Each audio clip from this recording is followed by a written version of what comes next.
Yang pertama, kapan orang mati. Yang kedua, di mana orang mati. Yang ketiga, bagaimana orang mati.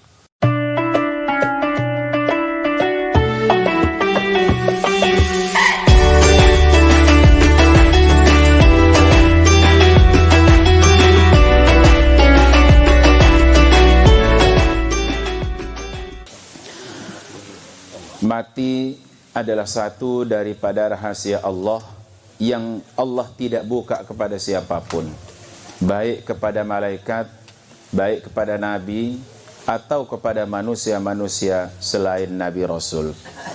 Karena mati adalah salah satu hal yang Allah kunci, di mana Allah akan mengunci kehidupan manusia niki dengan kematian. Karena kematian niki ibaratnya adalah satu tahap seleksi menuju akhirat. Kehidupan di dunia niki adalah kehidupan amal, kehidupan di mana kita berlomba. Allah bermanik fastabiqul khairat, maka silahkan berlomba-lomba dalam kebaikan. Hasilnya nanti kita akan memasuki alam barzakh dan kemudian nanti kita akan memasuki alam akhirat. Oleh karena itulah dalam tiga hal Allah merahasiakan kematian niki. Yang pertama, kapan orang mati. Yang kedua, di mana orang mati. Yang ketiga, bagaimana orang mati. Kapan orang mati adalah rahasia Allah. Piran dengan niki ngembilinan adalah rahasia Allah. Ketika seseorang meninggal dunia, dibahasakanlah dengan bahasa tiang pelungguh sami sebagai manusia, ngembilinan, ngelaluan. Padahal orangnya masih di depan kita. Kita salati, kita mandikan, kita kafani, kita salati, kita sebut yang ngembilinan, wah makaken, ngembilinan, wah papu, lalo, wah tua. Padahal orangnya masih di depan kita. Sang ngembilinan niki adalah, itulah hakikat manusia. Adapun saandot niki hanya kerangkeng kedit. Hanya tempat bersemayamnya ruh. Itu yang akan hancur dan hanya tersisa ajbud dzanab, yaitu ajmud dzanab nikilah yang menjadi benih yang dibangkitkan manusia pada tiupan kedua nanti di padang mahsyar. Kapan orang meninggal dunia adalah rahasia. Kenapa dirahasiakan? Agar tiang pelungguh sami siap-siap. Amun narak pengumuman, ada pemberitahuan kapan tiang pelungguh sami meninggal dunia, sepin pekan, sepin kantor. Seandainya ada kalendernya, jadwal orang meninggal dunia, maka tentu kehidupan niki terhenti nikmatnya, terhenti sejuknya. Seandainya seseorang makin berumur 50, akan meninggal pada usia 51, setahun niki pasti dia tidak akan bisa nikmati. Bahkan sejak kita lahir pun kita tidak bisa nikmati hidup niki, maka sunnatullah akan terhenti, roda kehidupan tidak berputar lagi. Sehingga Allah kemudian rahasiakan kapan orang meninggal dunia. Pada usia berapa? Wallahu a'lam. Tidaklah Nabi mengabari, juga tidak malaikat memberikan isyarat.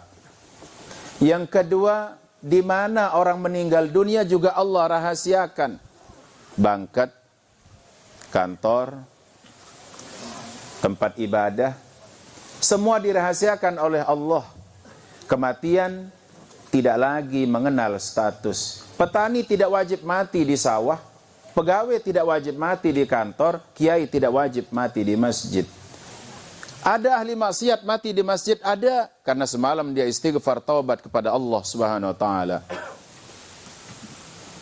Ada ahli ibadah mati di tempat maksiat, ada, karena mungkin dia ada i'rad kepada Allah, suudzon kepada takdir Allah, sehingga keluar dari garis-garis GBHN Allah Subhanahu wa taala.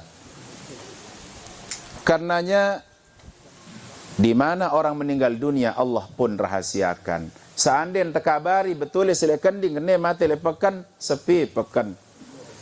Mati le kantor darat dengan yang lamar jadi pegawai negeri.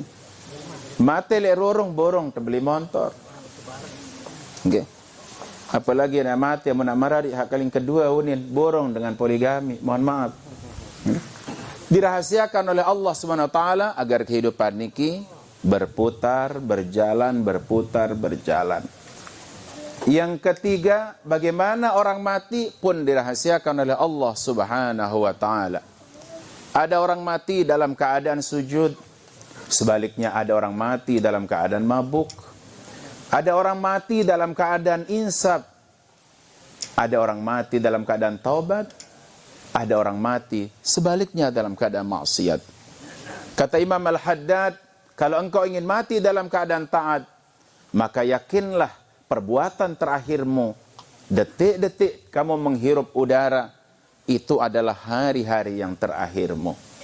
Ketika kita memegang tasbih, berzikir la ilaha illallah, la ilaha illallah, yakinlah inilah napas-napas terakhir, maka kita akan khusyuk dalam berzikir. Begitu juga ketika kita mengerjakan maksiat, yakinlah bahwa ini adalah yang terakhir, maka kita insyaallah akan bangkit dari tempat itu dan akan insyaf dan taubat kepada Allah Subhanahu wa ta'ala. Nabi bersabda, sallu salatal muwaddi, salatlah seakan salat ini adalah salat yang terakhir. Jadi makin kita kehilangan sahabat yang begitu ramah, sahabat yang melewati masa-masa bersahabat dengan begitu manis. Kelebihan orang itu adalah ketika dia mampu mengelola hatinya. Zikir 1000 tiap malam tidak manfaat kalau hati masih kotor. Guru besar Tiang Pelunggu Sami Al-Habib Zain bin Ibrahim bin Sumit mengatakan, syarat orang menjadi waliullah itu hanya satu, salamatus sadri bin nas. Dia mampu mengelola, memanage hatinya dengan manusia. Amun masih arak rimong, aten, tisi unin dengan belum lulus tes jadi waliullah.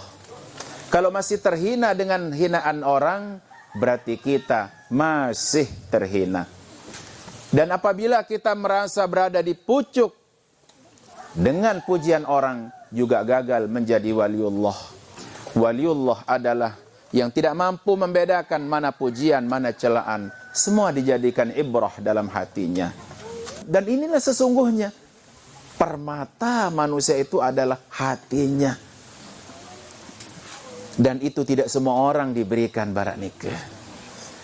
Mudah-mudahan niki hatinya yang menjadi permata ini akan menjadi penyejuk di alam arwahnya, akan menjadi penyejuk dalam barzakhnya. Di atas tanah niki kita terasa panas dan tandus. Tapi yakinlah di bawah, di alam barzakh sana, jangan berpikir alam kubur itu sempit, 1 meter kali 2 meter, dalam 2 meter, nenten. Dalam hadis dijelaskan bahwa orang-orang saleh diluaskan kuburnya lebih luas dari dunia niki. Lebih luas dari dunia niki. Kemudian datanglah amal-amal salehnya semakin menerangi, dan menerangi. Bahkan lebih terang berlipat-lipat dari siang hari. Kemudian dihamparkan. Dalam hadis Nabi menjelaskan dihamparkan baginya taman-taman surga yang begitu hijau dan indah. Angin yang begitu sejuk. Sehingga kalau ditawarkan, maukah engkau kembali hidup dengan kami di dunia? Dia akan menolak. Tidak. Kami tidak mau kembali ke dunia. Tempat kami sudah lebih baik beribu-ribu kali. Nikilah yang dijanjikan di dalam doa yang kita baca setiap kita salat jenazah. Allahumma ja'al qabrahu radatan min riyadil jannah wa la taj'al qabrahu hufratan min hufarin nar. Ya Allah, jadikan kuburannya taman dari taman surga. Sebelum sampai surga sudah diberikan tempat penyambutan oleh Allah Subhanahu wa taala. Dikumpulkan dengan hamba-hamba yang saleh, dikumpulkan dengan saudara-saudara dari mana entah berantah. Di sanalah mereka berkenalan, orang saleh dengan orang saleh, orang mungkar dengan orang mungkar.